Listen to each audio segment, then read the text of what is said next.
May kwento ako. Babae ako at share ko lang ang intimate love and fantasy ko sa boyfriend ko na nakilala sa isang club. Ang relasyon namin, well, getting stronger sa aming pang-8 taon. Wow, 8 years. Yung iba, 8 taon. 8 taon na kami. Marami kasi ang mga nagsasabi noon na nakilala ko lang yung boyfriend ko sa club. Kaya hindi daw kami magtatagal. Ang pinakamasakit pa sa narinig ko ay yung sinabing parausan lang daw ako ng boyfriend ko.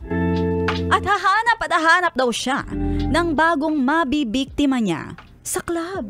Grabe naman yung mga judger. In short, inggit.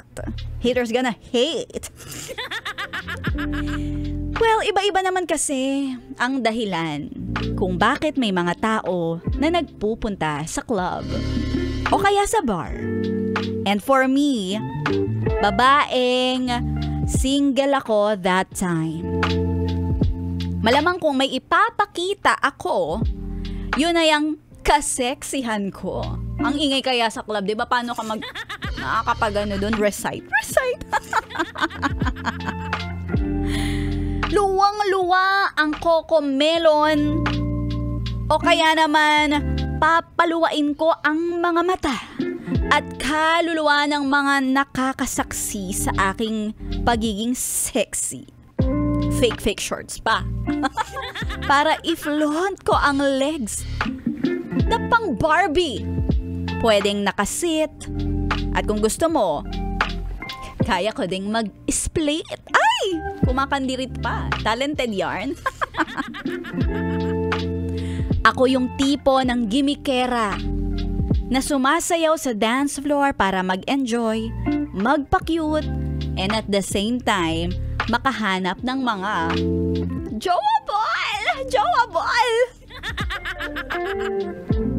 Sa tagal ko ding single at pumupunta sa mga club, hindi naman agad-agad na nagkaroon ako ng boyfriend.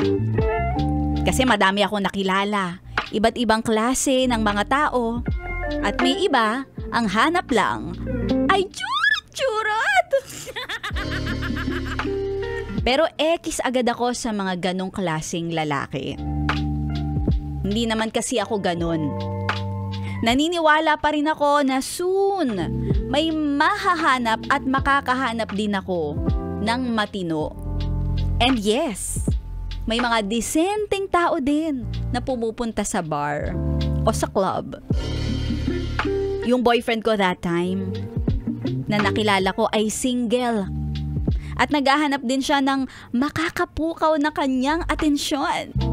At kaya naman ako ang nakapukaw at napukaw.